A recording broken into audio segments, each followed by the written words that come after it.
बिस्मिल्लाहिर्रहमानिर्रहीम। अस्सलाम वालेकुम। कैंडल एकेडमी पाकिस्तान में नए लेक्चर के साथ खुशामदीद स्टूडेंट। चैप्टर नंबर 16 में आज हमारा दूसरा लेक्चर होगा और आज के लेक्चर में हम डिस्कस करेंगे क्लासिफिकेशन ऑफ सॉलिड्स।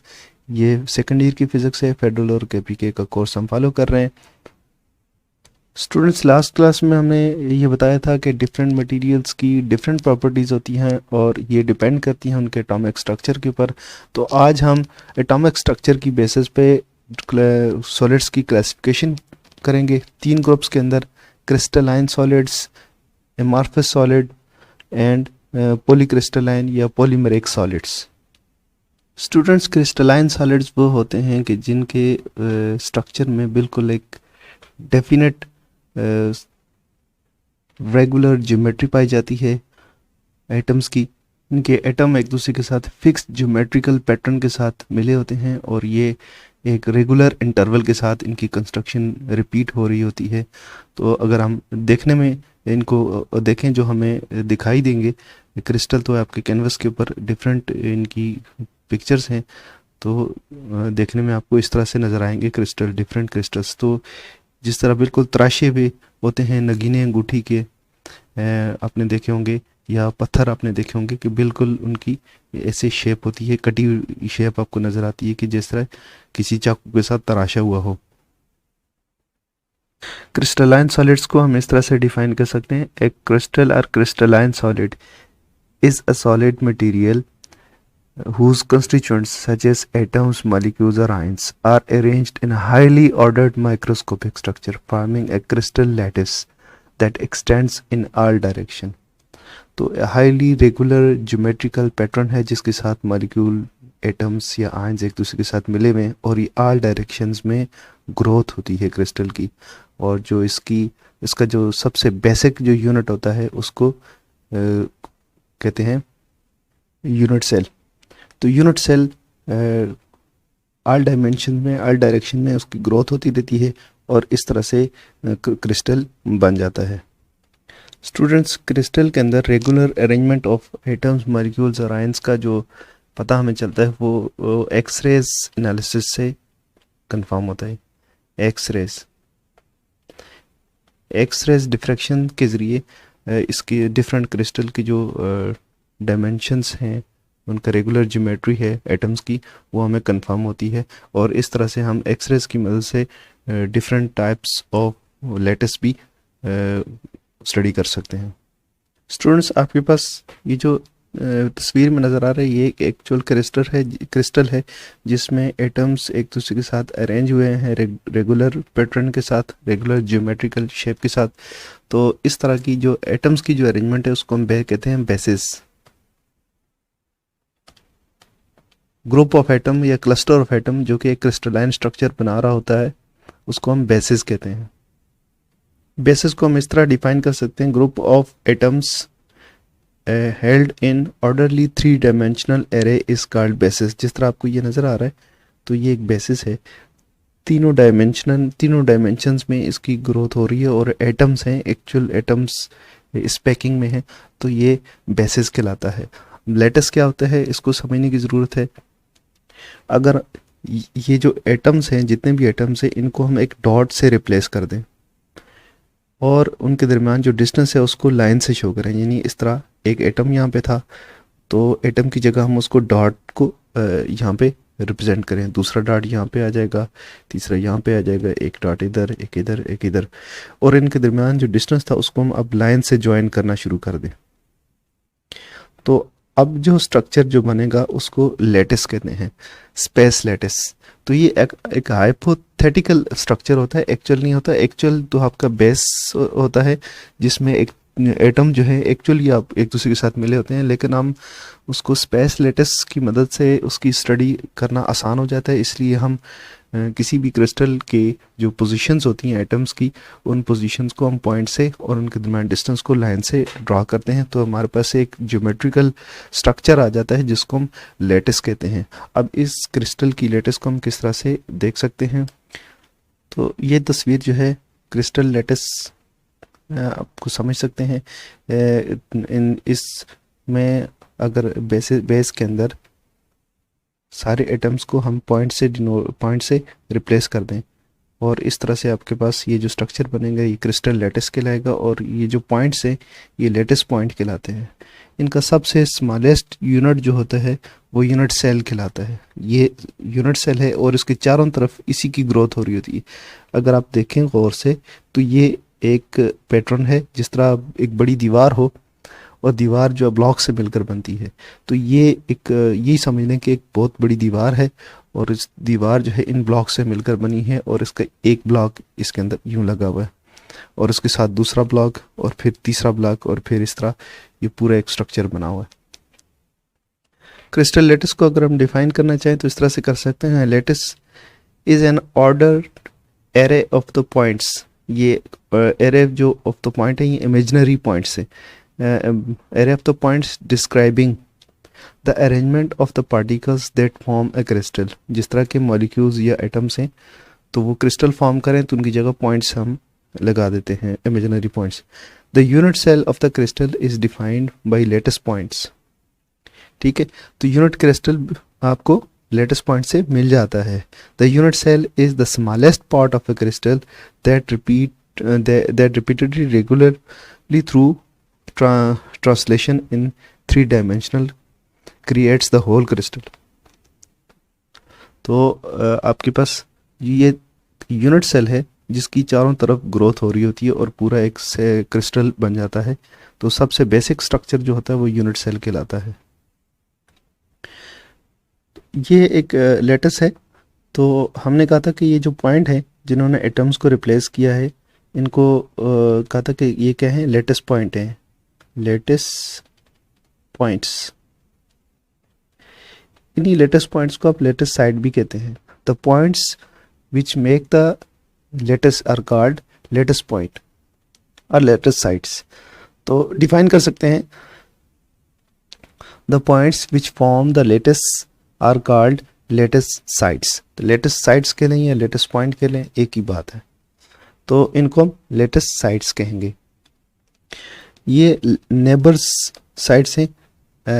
एक लेटिस साइड्स ये है, एक ये लेटिस साइड है। तो इनका जो दरमियान का जो डिस्टेंस होगा, ये दरमियान का जो डिस्टेंस है ये लेटिस कांस्टेंट कहलाता है।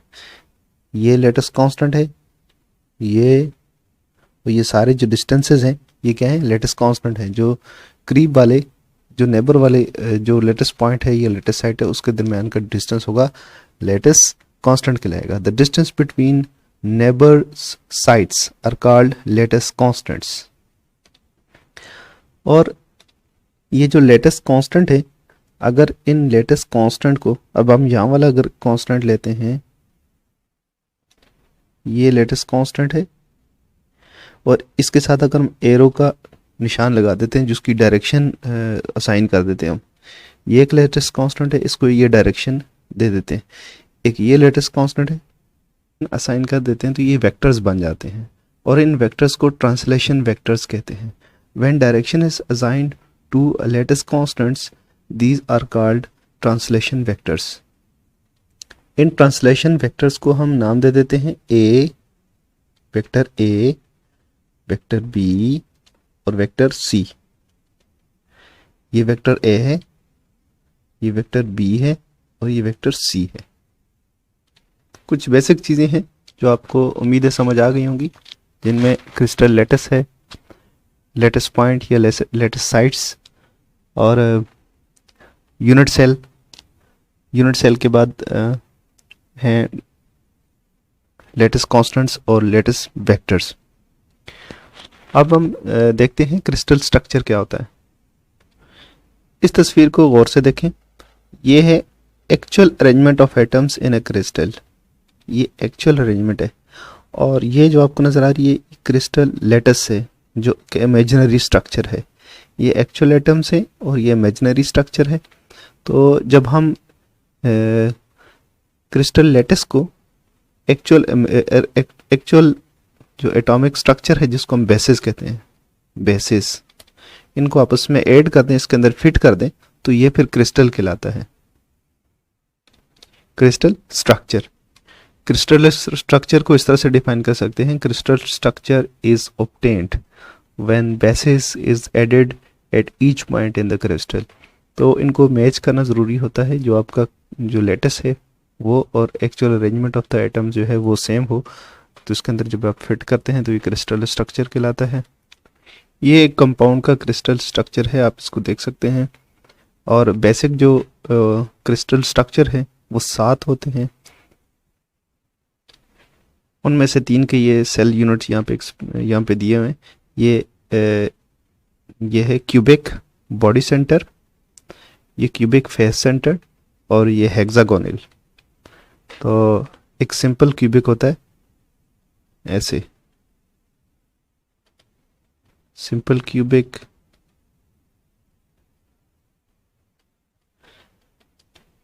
सिंपल क्यूबिक है, बॉडी सेंटर है, फेस सेंटर्ड है, हेक्सागोनल है।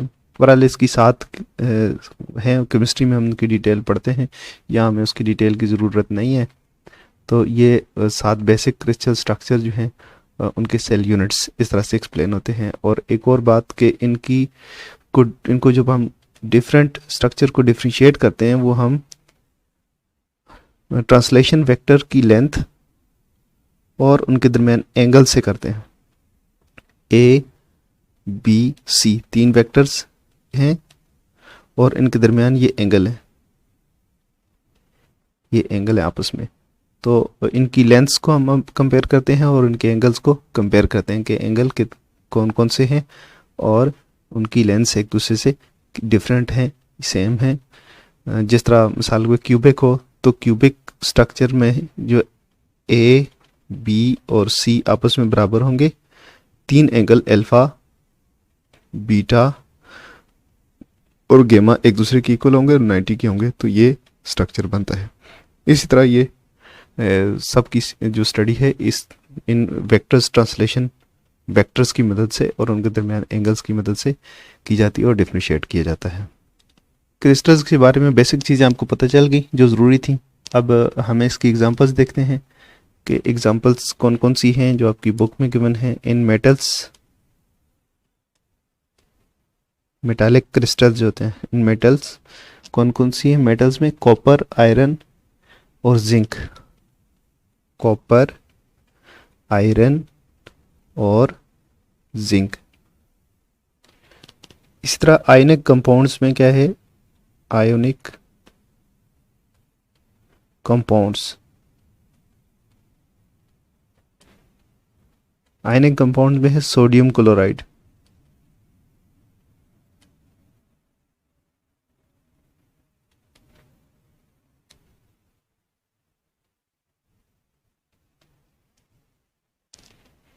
NaCl। सिरामिक्स में जिरकोनिया है जो कि जिरकोनियम ऑक्साइड होता है, इसको जिरकोनिया कहते हैं। जिरकोनियम ऑक्साइड सिरामिक्स में आएगा। सेमीकंडक्टर्स में जर्मेनियम और सिलिकॉन है। क्रिस्टलाइन सॉलिड्स की प्रॉपर्टीज क्या हैं? कुछ common properties. Crystalline solids have well defined edges and faces. Diffract X-rays tend to have sharp melting point.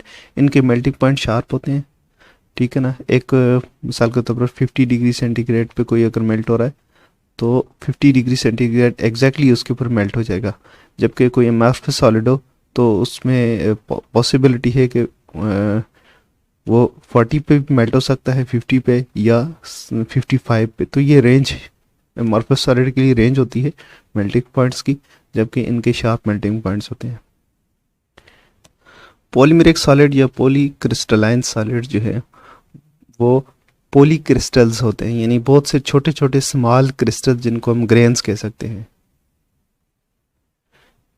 Grains से मिलकर बनते हैं, ठीक है, ऐसे ग्रेन्स। तो एक लंबा स्ट्रक्चर बनता है, एक बिग स्ट्रक्चर बनता है जिसको हम पॉलीमेरिक सॉलिड्स कहते हैं या पॉलीक्रिस्टलाइन सॉलिड्स कहते हैं। एक्चुअली ये जो पॉलीमेरिक सॉलिड हैं या पॉलीक्रिस्टलाइन सॉलिड्स हैं, ये एमॉर्फस सॉलिड और क्रिस्टल्स के बीच का स्ट्रक्चर है। क्रिस्टल, क्रिस्टलाइन और ये एमॉर्फस हैं जो ग्लासी सॉलिड्स होते हैं, आगे हम पढ़ेंगे। अक्सर पॉलीमेरिक सॉलिड जो हैं वो कॉम्बिनेशन होते हैं कार्बन का, कार्बन, ऑक्सीजन, हाइड्रोजन, नाइट्रोजन। ये दूसरे लफ्ज़ों में आप कह सकते हैं कि ये हाइड्रोकार्बन्स भी हो सकते हैं। इसकी एग्जांपल है आपके पास पॉलीइथीन C2H4। जब इसका पॉलीमर बनाया जाता है तो वो बनता है C2H2, और ये दोनों तरफ C2H2 कंटिन्यू होता है, बहुत लंबा मॉलिक्यूल बनता है।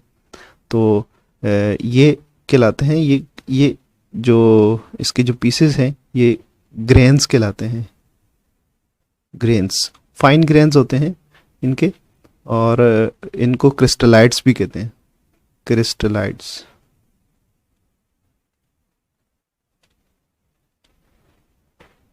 इनकी स्पेसिफिक ग्रेविटी लो होती है, यानी लाइटर होते हैं, काफ़ी लाइट कंपाउंड हैं जो पॉलीमरिक सॉलिड्स हैं। तो लेकिन इसके बावजूद, लाइट होने के बावजूद इनकी स्ट्रेंथ बहुत अच्छी है, यानी good strength to weight ratio. Strength to weight ratio जो है इनकी वो क्या होती है, गुड होती है, बहुत अच्छी होती है। यानी लाइटर होने के बावजूद ये बहुत अच्छे खासे स्ट्रांग होते हैं ये। इसके अलावा ये आइसोट्रोपिक होते हैं।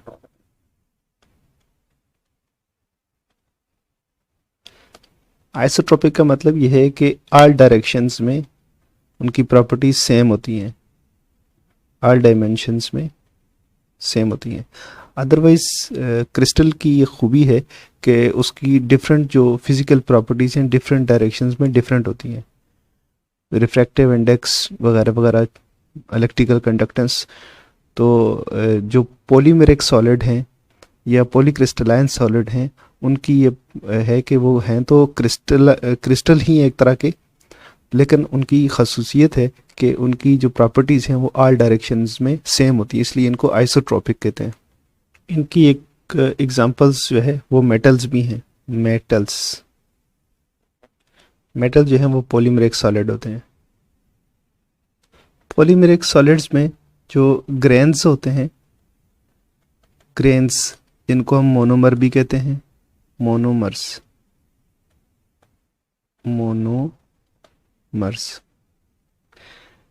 और इन्हें डोमेन भी कहते हैं। ठीक है, ये डोमेन जो है, ग्रेन्स, मोनोमर्स या डोमेन्स, ये साइज और ओरिएंटेशन में चेंज हो सकते हैं एक दूसरे से, और इनका जो आपस में डिस्टेंस होता है, यानी ये एक ग्रेन है, ये दूसरा है, ठीक है ना, तो आपस में ये सेपरेटेड होते हैं ग्रेन बाउंड्रीज से, इनको कहते हैं ग्रेन बाउंड्रीज।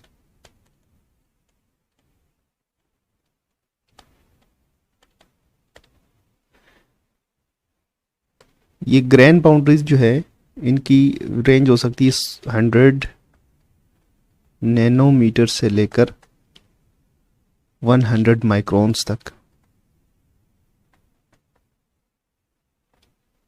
ये इनकी रेंज हो सकती है, यानी मोनोमर्स, डोमेन्स या क्रिस्टलाइट्स, हाँ, इनको क्रिस्टलाइट्स भी कहते हैं।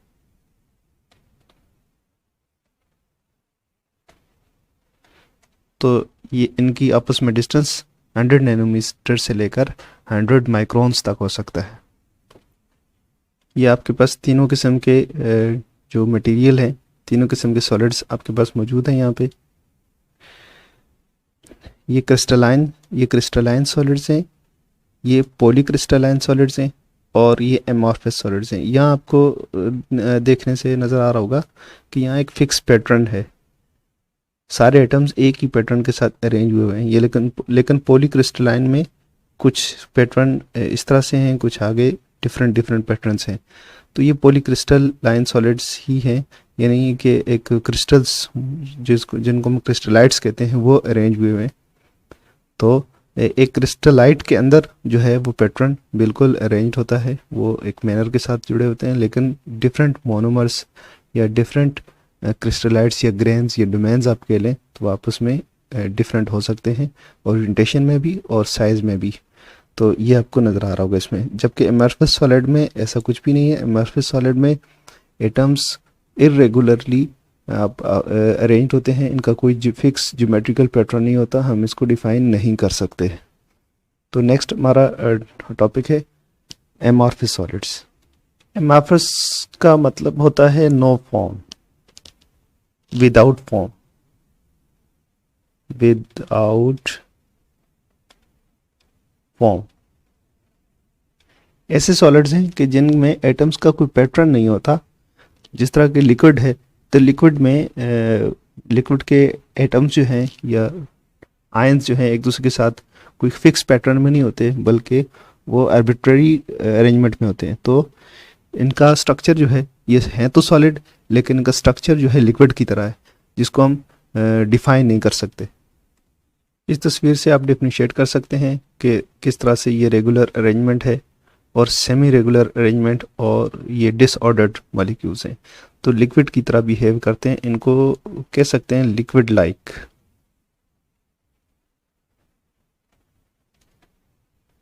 सॉलिड्स या इन्हें सुपर कूल्ड लिक्विड भी कहते हैं।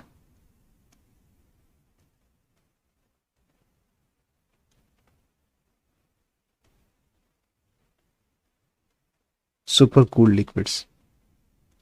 हम कह सकते हैं कि ये क्या है, arrangement of atoms in random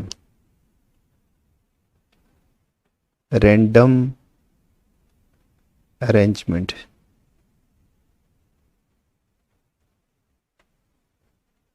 of atoms.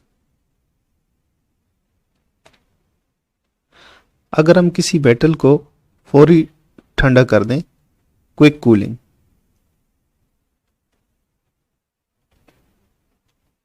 फौरी तौर पे कूल कर दें यानी मेल्ट करें और उसको फौरी तौर पे ठंडा कर दें, तो उसके एटम्स जो हैं उनको अरेंज होने का टाइम नहीं मिलता, तो वो भी एमॉर्फस सॉलिड बन जाती हैं। Super quick cooling a metal, quick cooling a metal become amorphous।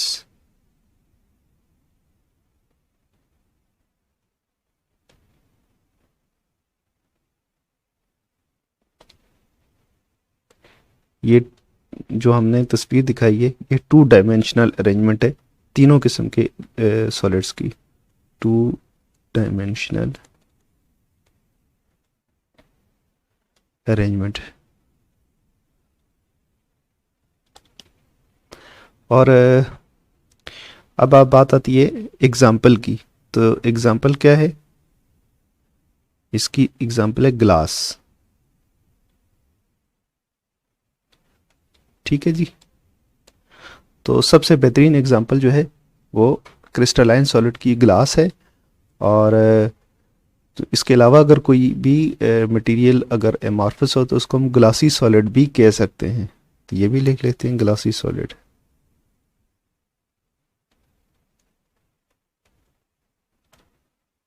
तो आज का लेक्चर हमारा इतना ही था।